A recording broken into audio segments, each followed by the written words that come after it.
Huli ng mga otoridad ang nakatalagang top 5 regional most wanted person na may kasong acts of lasciviousness at 3 counts qualified rape of a minor sa barangay Santarin, Barogo, Leyte. Bandang alas 7:10 ng umaga nang maresto ang akusado ng mga tauhan ng Barogo Municipal Police Station sa bisa ng warrant of arrest para sa kasong acts of lasciviousness na may narekomendang piyansa na 200,000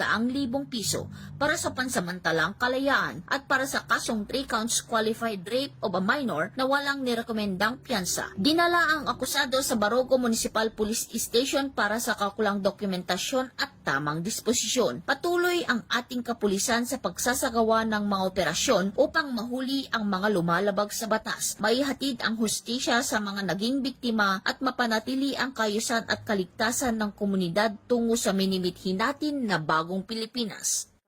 Mula dito sa Eastern Visayas, ako ang inyong PNN correspondent, Patrolwoman Palafox, alagad ng batas, tagataguyod ng balitang